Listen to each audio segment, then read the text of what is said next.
Okay, so these two actors were each other's first kiss, Millie Bobby Brown and Finn Wolfhard, who really were the heart of Stranger Things as a couple, and they've been together as a couple for the last 4 seasons on the show, but looking at everything, what's kind of crazy is they weren't meant to be together at all. And the development of Stranger Things was pretty complicated, where the show was called Montauk and was going to be set in Montauk, New York, and originally the character of Eleven wasn't supposed to be played by a little kid, but the actress was supposed to be about 14, 15 years old. Also important to know that this guy we see right here in the first episode of Stranger Things, the diner owner with the heart of gold, was actually supposed to have a much more significant legacy on the show. Because originally this guy was supposed to have a 14-year-old son that was going to be written to be a main character on Stranger Things who gets upset after his father is killed in the first episode. And the plot they had in mind was the diner owner's son thinks Eleven was the one who killed his dad, so he goes out hunting for her and actually tries to kill her, but then learns that she's actually innocent, has these powers, and they end up falling in love. And at the same time, the character of Mike and all the other boys were still only supposed to be around middle school age. They didn't have the plans on making them teenagers in the first draft, so the character of Mike was never going to see Eleven as a girlfriend, but always see her as an older sister type role. Then the problem with that vision was they realized Montauk was way too expensive to film in, where it cost tens of millions of dollars to house everybody to do the show,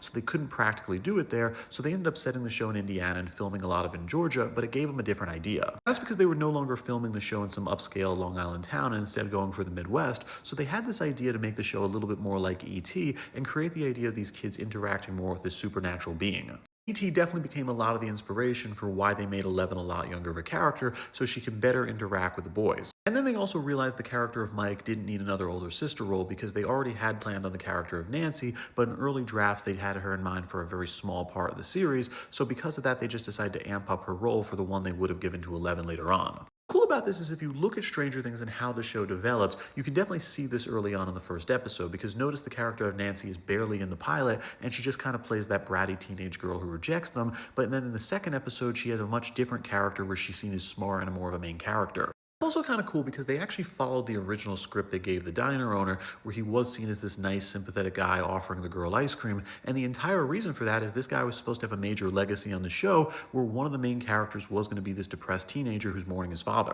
Yeah, I definitely think they made the right move making Eleven the same age as the boys. I think that worked a lot better than having her be 15, where it would be awkward, where she can't really communicate with the older teenagers on the show, but couldn't communicate with the kids. But at the same time, I think it's kind of cool how this idea developed, and how if you look at the pilot episode, you'll see a lot of frames of what they originally planned. But with that, I'm Charles Sproul. Please subscribe to learn something.